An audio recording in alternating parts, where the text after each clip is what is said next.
سنن الصلاة مبينة وفروضها فاسأل شيوخ الفقه والإحسان فرض الصلاة ركوعها وسجودها ما إن تخالف فيهما رجلان. Donc la question en fait c'est sur le hadith de Aïcha qu'on a vu dans Adad Raka'at al-Witr. Donc là où elle parlait du fait de faire 5 rakats à la prière de Witr. Elle dit que le prophète sallallahu alayhi wa sallam il faisait 13 rakats. Yutiru min dhalika, le min là-bas c'est un min qui est tab'idiyya. C'est-à-dire yutiru min dhalika, le dhalika renvoie au 13. Et d'entre les 13 là, kana yutiru bi khamsin. Il consacrait à la prière de Witr 5 rakats. Ok? C'est-à-dire, le min dhalika, le dhalika renvoie aux 13 rakats. De ces 13 rakats-là, kana yutiru minha ou bien minhu bi khamsin. Il consacrait 5 à la prière de Witr. Parce qu'il était en train de citer les arguments de 1 rakat Witr, 3 rakats Witr. Là, il voulait citer le hadith de 5 rakats. En dernier, dissocié des 13. Ok? Non, dissocié des 13. Le hadith a dit 13 rakats. Mais j'ai dit 5 dissociés des 8. C'est bon. J'ai oublié qu'il y a des matheux dans la classe. Ok? Voilà, ça veut dire 5 dissociés des 8 quoi. Non. Cela n'a pas été précisé dans le hadith. Mais sauf qu'elle dit la yajlisu fi shay'in illa fi akhiriha. Est-ce qu'il faisait les 8 d'affilée et il ne s'asseyait que dans la 8e? Ou est-ce qu'il s'asseyait? Ou est-ce que la parole fait allusion aux 5 rakats? Dans tous les cas, c'est ouvert quoi. Ok, il n'y a pas d'obligation à ce niveau-là. Non. Le hadith peut sous-entendre qu'il s'agit que la parole. Attendez. Yutiru min dhalika bi khamsin la yajlisu fi shay'in illa fi akhiriha. C'est bien ça. Ok, il ne s'asseyait qu'à la 5e rakat, quand il faisait ça en 5. Déjà pour le cas des 3 rakats, vous savez qu'il ne peut s'asseoir que dans la 3e rakat parce qu'on ne doit pas faire ressembler la prière de Witr à celle de Maghrib. Non.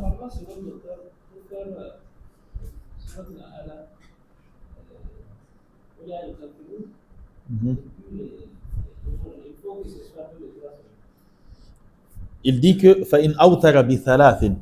S'il fait le witr en 4 et en 3 rakats, alors il lisait ces sourates-là. Maintenant, je pense qu'on l'avait évoqué lors du cours passé. C'est-à-dire, là, nous avons ce que le prophète sallallahu alayhi wa sallam lisait quand la prière quand le witr était en 3 rakats. La question que les savants se sont posées, si la prière, elle est faite en 5 rakats, est-ce que après les 2, je lis les 3 là, ou bien cela concerne le cas où je fais le witr en 3 rakats? Bon, à ce niveau, ce sont des ijtihadat, il n'y a pas d'obligation, quoi. Ok? Mais le witr en 3 rakats, c'était les sourates qui étaient rapportées du prophète sallallahu alayhi wa sallam. Naam. Et là aussi, nous avons dit qu'il y avait un ajout. Donc, en plus de Qul huwallahu ahad, il y avait l'ajout wal mu'awwidhatani. Ok? Donc, wal mu'awwidhatani dans notre cas précis. C'est bon?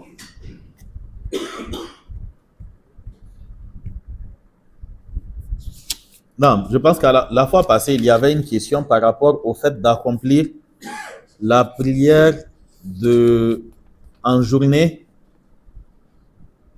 en 4 rakats. Je pense qu'il y avait une question comme ça. Il y avait le hadith de Ali qu'on avait cité qui concernait la prière de Asr. En réalité, la mas'ala, elle va au-delà du hadith de Ali. C'est-à-dire que Abdullah ibn Umar, qui fait partie de ceux qui ont rapporté les rakats qu'accomplissait le prophète sallallahu alayhi wa sallam, et aussi le hadith portant toujours sur les 4 rakats avant Asr, il est rapporté d'Abdullah ibn Umar que lui-même, quand il priait en journée, il faisait 4. Ok? C'est-à-dire qu'il faisait les 4 alignés, je veux dire. Et donc, de là, les savants disent que le rawi d'un hadith, c'est-à-dire que c'est lui qui rapporte le hadith, il saisit le sens mieux qu'un autre. Donc, il fait partie des rapporteurs des prières de journée. Et en plus de ça, il est rapporté de lui qu'il faisait les quatre alignés. Donc, quand on dit quatre alignés, dans le sens de, il faisait la tahiyya sans lancer la salam, il faisait ensuite deux autres après, quoi. Il n'y a pas quatre alignés dans le sens de, il n'y a pas de tahiyya. Il y a aussi le hadith de Salatul Layli Matna Matna. Les savants disent que, donc, cela montre que le Salatul Nahar n'est pas forcément Matna Matna, même s'il y a une ziyada qui est munkara dans Salatul Layli wa Nahari Matna Matna, cela n'est pas authentique. Donc, c'est en combinant tous ces textes-là, le athak de Ibn Umar, qui est le rapporteur du hadith et qui faisait les rawatib des 4-4 en 4 rakats similaires à celles de Zuhr et Asr, et aussi le mafhoum al-mukhalafa de Salatul Layli Mathna Mathna, c'est en joignant tout cela qu'ils disent que les rawatib de 4 rakats en journée se font en 4 rakats collés. Ok? C'est mustahab, c'est pas obligatoire. Si tu fais 2, ensuite 2, tu es toujours dans les normes, quoi. Non. Là, comme Zuhr. Tu fais tahiyya, mais tu ne lances pas la salam. Ok? On avait cité cela dans le hadith de Ali. Il dit que kana Nabi sallallahu alayhi wa sallam yusalli qabla al-asri arba'a raka'atin. Le prophète sallallahu alayhi wa sallam, il faisait avant la prière de Asr 4 rakats. Yafsilu baynahunna bit-taslimi ala al-mala'ikati.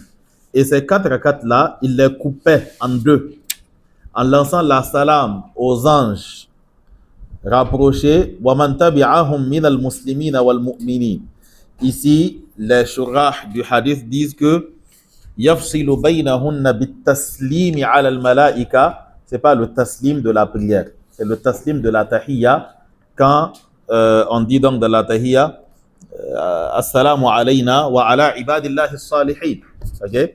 Parce que le taslim de la prière se fait à ceux qui sont à droite et ceux qui sont à gauche, quoi. Imam al-Albani, dans sa silsila, le premier volume, il s'est assez apaisanti sur cette mas'ala. Wallahu a'lam. Et vous avez le hadith de Ibn Umar, rahimallahu, imra'an salla qabla al-asri arba'an. Et lui, il est rapporté qu'il faisait les salats qui sont donc accomplis en journée, qu'il les faisait en 4 rakats alignés. Comprenez par aligner le fait de ne pas lancer la salam. Je ne parle pas de aligner dans le sens de ne pas faire le premier tashahhud, quoi. Ok? Non.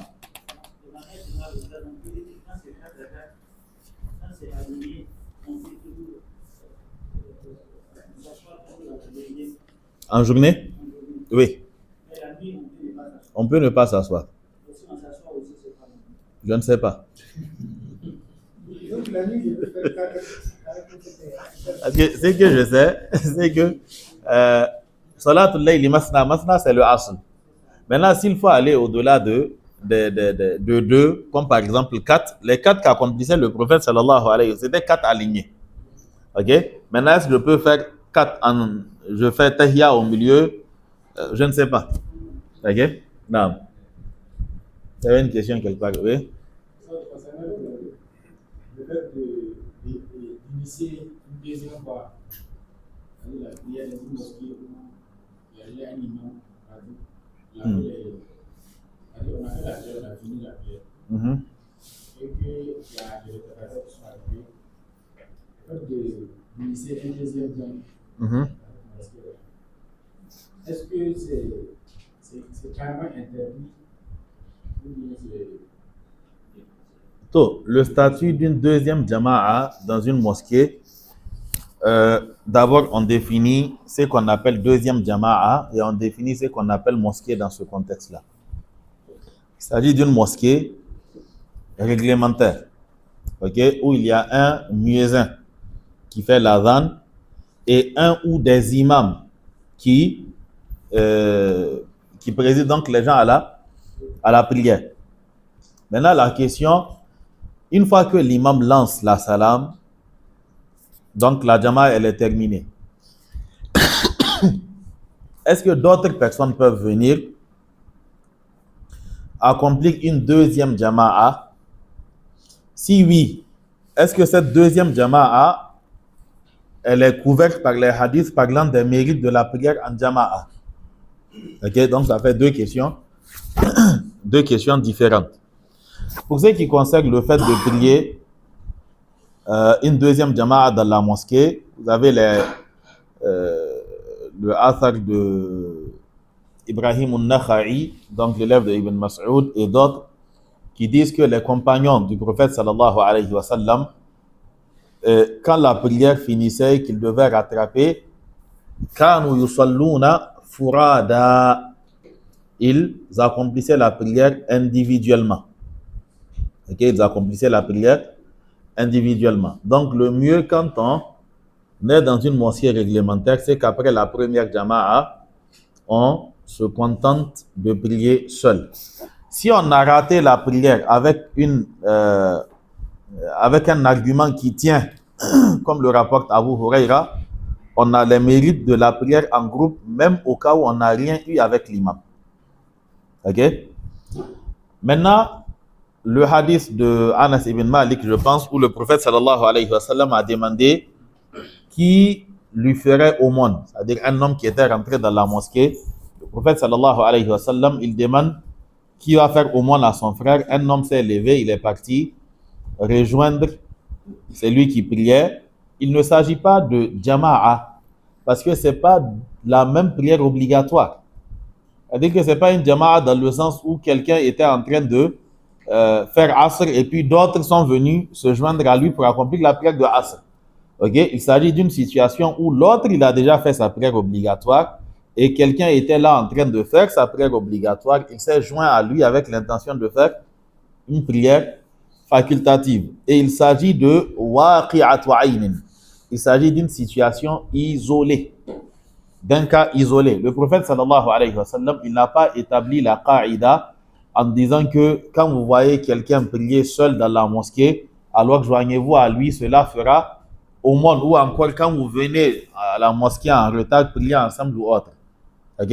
Donc, il ne s'agissait pas ici d'une jama'a. Maintenant, il y a aussi, même quand tu es d'avis que cela est possible, parce que c'est une question de divergence entre les savants, il faut savoir que dans certains pays, si tu fais ça 2 fois, 3 fois, 4 fois, tu risques d'aller en cure de déradicalisation. Okay? Parce que dans beaucoup de contrées de ces pays-là, vous avez certains groupes qui se forment, ce sont généralement des khawarij, considérant tout le monde mécréant, ils ne prient jamais avec la jama'a de la mosquée. C'est-à-dire que c'est après que les gens aient fini de prier qu'ils viennent. À chaque fois en groupe, ils prient. Si tu fais ça à Zuhur, tu fais ça à Asr, tu fais ça à Maghrib, à Isha, tu seras... En tout cas, tu ne seras pas ici, quoi. Tu vas aller faire ça probablement en prison, quoi, parce que vous serez signalé et maintenant on va vous prendre pour vous demander pourquoi à chaque fois vous venez en retard et toujours les mêmes têtes vous venez prier ensemble. Est-ce parce que vous considérez que les autres sont des mécréants ou bien quelle est la raison? Ok? Non. Donc c'est un peu la mas'ala qui est là de façon assez ramassée. Il y a plusieurs attaques sur la question et on tient compte aussi de la sensibilité des gens. Il y a des pays où cela est très mal vu. Il y a des pays où souvent quand tu viens en retard et qu'il y a 2-3 personnes qui prient, c'est l'imam même qui te dit qu'ils viennent juste de commencer. Okay? Donc en dehors du fait qu'il s'agisse d'une mas'ala fiqhiyya, il y a aussi les sensibilités locales qui sont là par rapport à l'avis qui est reconnu, quoi. Il n'y a pas de doute que le plus sûr, c'est d'accomplir la prière seul. Et quand tu vois d'autres se joindre pour l'accomplir, alors tu ne peux pas les blâmer parce que il ne s'agit pas d'une mas'ala qui pourrait justifier une zizanie dans une mosquée, quoi. Non. Non.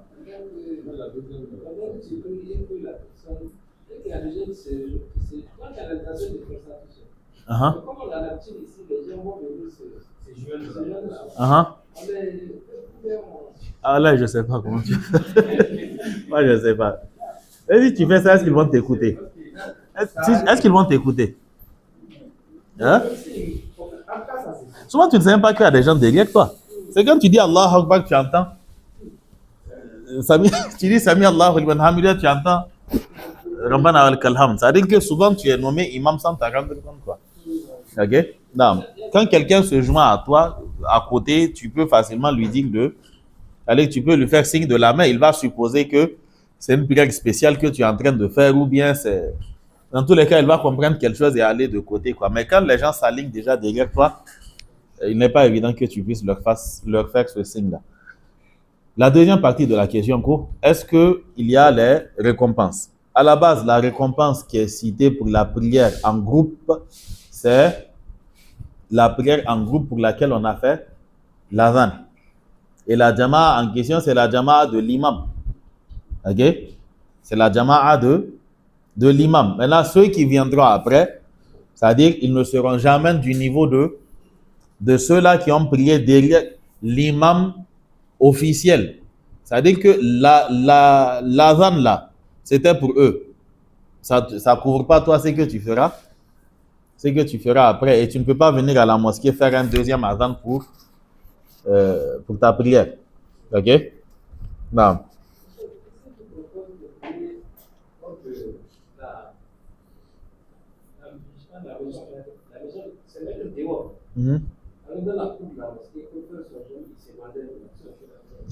Good me.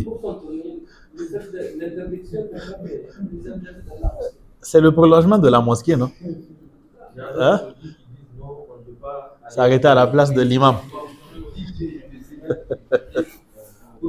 Non. Vraiment, je ne sais pas. Je ne sais pas. Certaines techniques, ça, je viens de découvrir ça, quoi. Non, alaykoum salam wa rahmatullah. Si on est en train de prier les marques, si quelqu'un vient prier avec nous, on peut lui faire s'il n'a pas compris. À la fin, on doit lui dire de répondre sa prière. Là, à la base,